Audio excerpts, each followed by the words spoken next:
powerful masculinity, authentic, financially savvy, Meorah Shemaim. Hey guys, happy Tu B'Shvat. Today is the 15th of Av. So Tu B'Shvat is like the Jewish Valentine's Day. And in honor of that, I thought I would actually do a personal exercise for myself, which is to update the list of qualities that I'm looking for in a prospective husband. The last time I made a list like this was actually years ago. I shared what that list was in a previous video, which I'll drop a card here if you want to see that. But I think the list has just evolved quite a bit. I think at the time too, I was looking for really basic stuff like the level of religiosity and things that now for me are just kind of a given. And at the same time, because I've grown and I've changed so much, I'm looking for sort of a more leveled up version of my counterpart. So this is a little bit of a long list. Basically, a lot of these things are really more about Midot, like your actual character traits, rather than, you know, what he looks like or where his family's from or what he does for a living and things like that. I still have like preferences and things that I think about when it comes to some of the more, I don't know, technical aspects of your mate, but as you'll see from this list, it's mostly about the type of person he is and the kind of character he has. When you put together a list like this, which I highly recommend you doing, I think it's really helpful, but I think it can be very dangerous to have like a very specific list in your mind and then be so tied to that that you're just kind of tunnel vision and not really finding the person who is your actual Bashert. So I caution you not to do that, but as you'll see from my list, I think almost all of these character traits are really just that, they're character traits, and they're more like guidelines and not like demographic must-haves. So for example, some people are very specific about their age range or what kind of sort of religious tradition they come from or family background. Those sort of things I really don't think about and I don't look for because you just never know where your partner's gonna come from. So I think thinking in terms of Midot are a lot more helpful. Okay, so let's dive into it. Just as a forewarning, I have 20 different traits that I listed out. The first one is that he'll be gentle, refined, thoughtful, and observant. So by the way, I'm gonna kind of like lump these, it's 20 different things, like, but I'm sort of putting together a combination of traits that sort of speak to the quality I'm looking for. So gentle, refined, thoughtful, observant, you know, somebody who's a little bit more quiet, like not like kind of in your face, I think is sort of the character I look for, somebody with some inner stillness. The second one is exceedingly kind, courteous, and gentlemanly. I really appreciate good manners and I think it's extremely important and it really reflects your inner state. So I'm looking for somebody who's like really kind. The third one, powerful, masculine, and mentally strong. So as much as I want somebody who's gentle, I still want them to have like a lot of inner strength and have that traditional powerful masculinity. I think that that balance is really important in a relationship, to have like a nice strong balance of masculine and feminine, both within the individuals and then within the pair as a couple. So I definitely look for someone who is a classically strong man. I know that can be loaded, but I do think that this classical idea of masculine strength is important for me to find in a partner. The fourth one is financially savvy, makes money easily, but is unmoved by it. So this one's really important to me because I want somebody who's successful and comfortable in what they do, but at the same time is not like really all about money or really thinking about money in like some life goal kind of way. I want it to just kind of be in the background and something that is part of life but does not drive life. And I think that's a really important value for me. I've been very motivated by money and career in the past in my life, and it is just very toxic. So I want somebody to let that just kind of come and not be so obsessed by it, so that sort of work is just one little piece of the pie. My fifth thing is somebody who is unimpressed by people of power, wealth, or celebrity. This one is so huge for me because, and this really kind of hits on some of my core values, but I really want somebody who is just strong in himself, who like knows who he is and really is not about that whole ego game, and somebody who can really see through the veil of like power in politics and people who kind of puff themselves up and try to act a certain way, and someone who can just kind of cut through that ego veil. When I see men or just people in general who are really moved by people of power, wealth, or celebrity, for me it's like the first red flag. Like I see through that very easily and I can really tell when people are just so weak inside that they feel like other people are like better than them because they have either or a combination of these things, and that just like crushes my heart. It really bothers me when people favor people of power, wealth, or celebrity and really treat them like they're better than other people. So I really want somebody who has the same values as me in that regard and can really cut through that nonsense and just really see through it. So the sixth thing is somebody who's non-materialistic but appreciates quality and refined settings. So this is a nice balance, and it really speaks to my sense of dichotomy. I'm very much a sense, like I have a sense of balance, like my sense of balance is really taking two extreme things, like opposite things, and sort of putting them in the middle. So personally, I have had a bit of a materialistic leaning in the past, and like I do like nice things, but at the same time I really appreciate minimalism and simplicity, and I do my best to try to really merge these two ideas. So I want somebody who really isn't like into stuff and buying everything and doesn't want to have like a house filled with clutter or the newest this or that. Like I want someone who's a lot more simple-minded, and probably more so than me, to kind of balance that out with me, but at the same time appreciates nice things and appreciates being in a nice refined setting and is going to enjoy luxury as much as he doesn't need it. So I'm saying that because I don't want someone who's so non-materialistic to the point where ideologically they're just very much against material things and having nice things or living in a nice home. Like those are actually very important things to me. So I want somebody who has that balance and can appreciate those things without being like all about them. Okay, so number 7, he should be non-judgmental, open-minded, with a live and let live mentality. So this one's incredibly important to me, also hits on a core value of mine.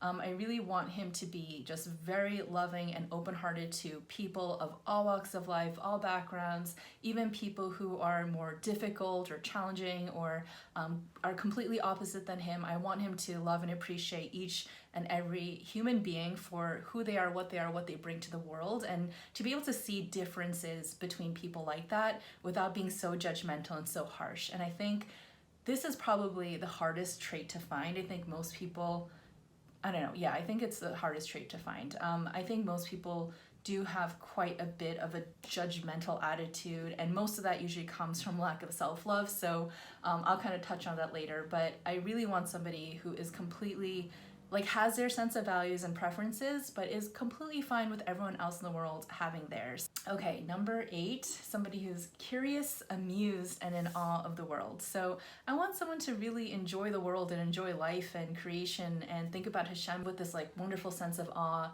and really be just able to be moved by how beautiful life and the world is. Okay, number 9 is to have steadfast emunah and bitachon with incredible and genuine yirat shamayim. So this one's a huge one, and it's also a bit of a hard trait to find. So somebody who not only has emunah, really believes fully, thoroughly, completely in Torah, in Judaism, and really lives and loves it, but really has bitachon, which is really not just to believe in the system and the Torah and what everyone says, but to really trust Hashem with all of his heart. And I think this really builds for a fearless person, a confident person, a really steady, stable person, which is exactly what you would want in a partner.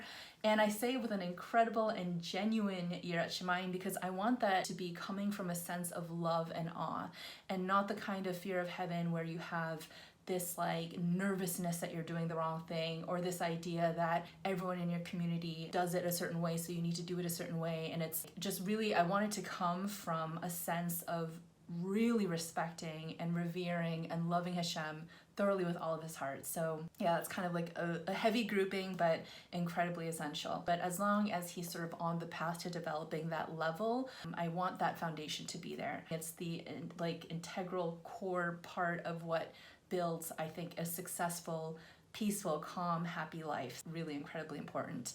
I might say even number 1. That's probably the number 1 most important thing for me. Number 10, I want someone who is ruthlessly authentic, independent, and strong-willed. So I need a really strong person. I consider myself a very strong-willed, strong-minded person.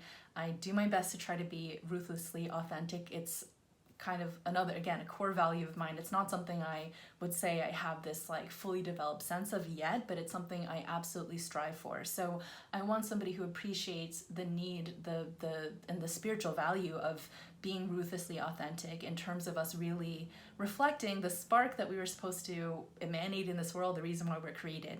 And I would love for him to be able to really, stand on his own feet, to think on his own, and not to be swayed by others' opinions. So even when that's difficult and you're sort of the black sheep in the room, the only one with a different opinion, I want him to be so strong-willed and so certain of himself and his values that he can stand strongly with his own mind. Now, number 11, to counterbalance that, is somebody who's respectful of authority but wisely wary of it. So I really have a strong sense of respect for authority, people who are older, people who are in certain positions like teachers, rabbis, people in the government. Like, I have a very strong sense of the need and the purpose of respecting authority. And this for sure comes from my Korean background and being from a culture that is really built on Confucian values.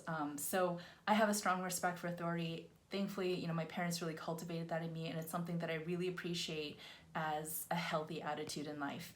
That being said, and I'm also saying this one right after being strong-willed and independent, because it's definitely a balanced game.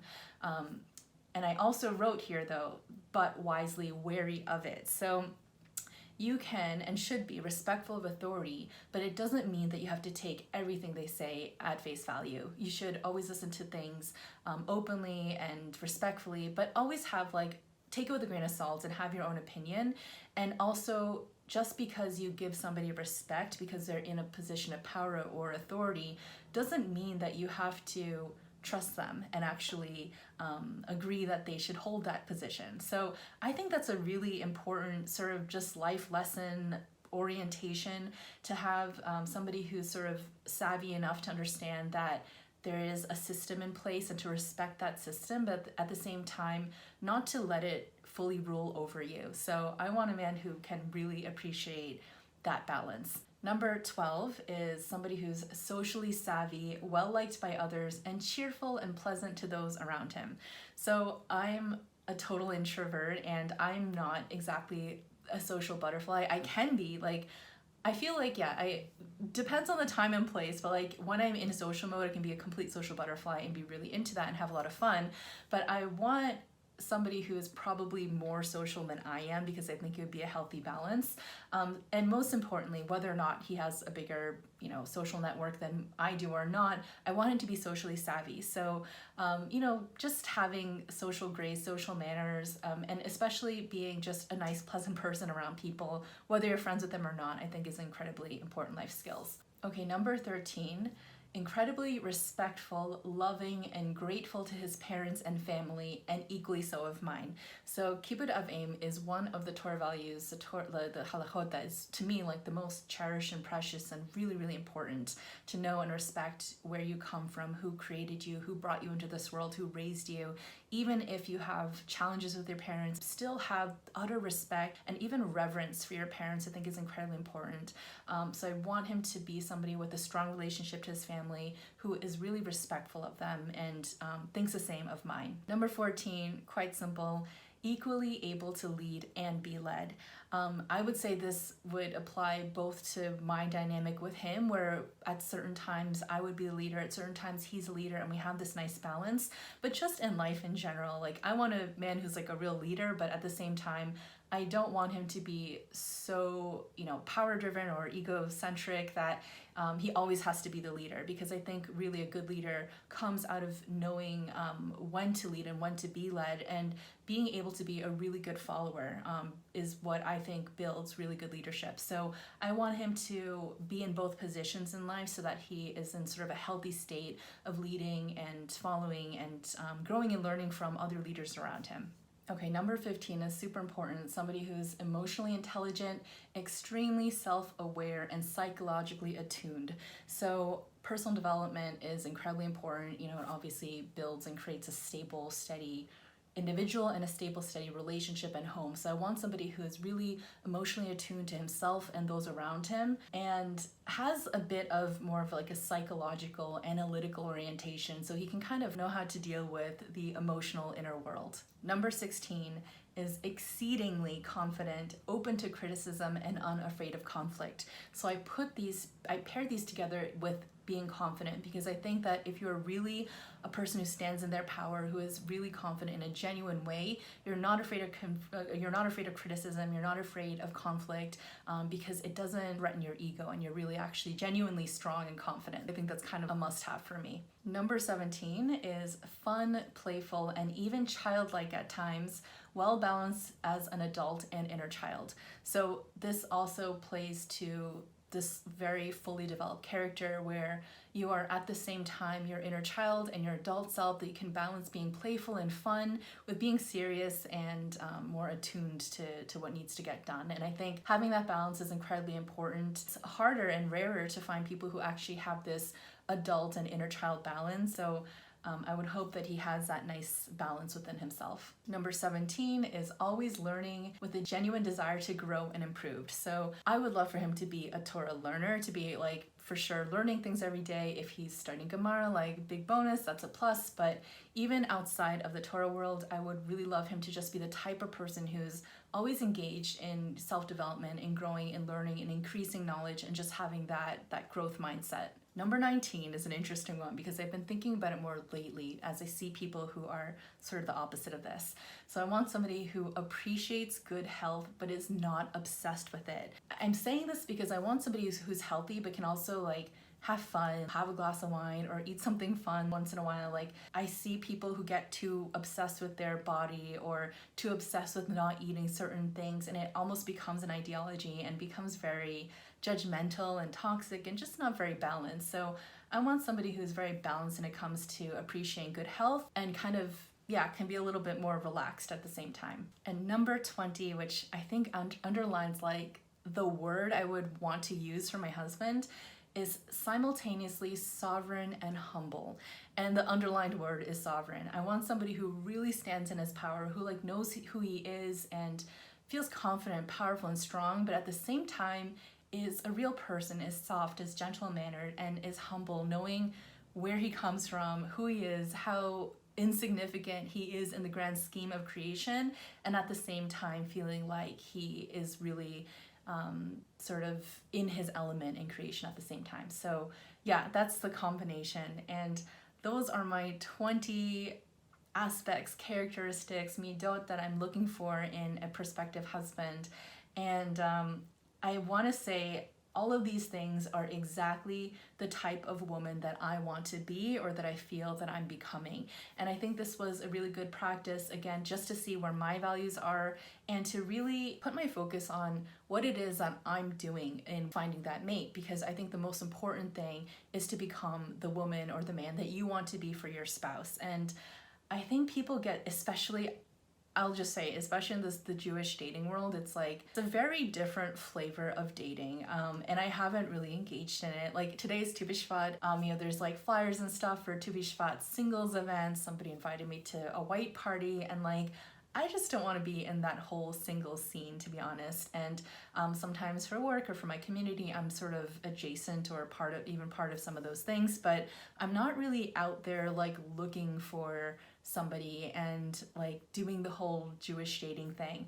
And when people have asked if they want to, if they can set me up with somebody, I've just politely declined. So thank you to people who have offered that, but I'm actually not really looking. And I think for me, the focus is more about spending time on becoming the woman that reflects this list, so that this list is really a reflection of who I am as my half, so that I can find somebody who mirrors that in his own way, as my other half. So those are the things that I really value and that I think make for a balanced person, a whole person, a developing person, that can really stand in his own and stand very successfully as a partner. So I hope that was kind of helpful. Maybe it gives you some food for thought in terms of what you might be looking for, not just for your prospective spouse, but also things to kind of think about when it comes to your personal and self-development. I'm always curious what people are looking for or how you're kind of navigating the list of things you're looking for. So if you want to drop some comments and just share your thoughts, I always love reading your comments. That's like the most fun, rewarding part of posting these videos is actually reading what you guys have to say and having a bit of a conversation around them. So anyway, I hope you guys are all happily in love with yourselves and each other and just having a really lovely Tu B'Shvat, and may we all find our Bashert soon, and I hope that you guys enjoy this video, and I'll see you guys later.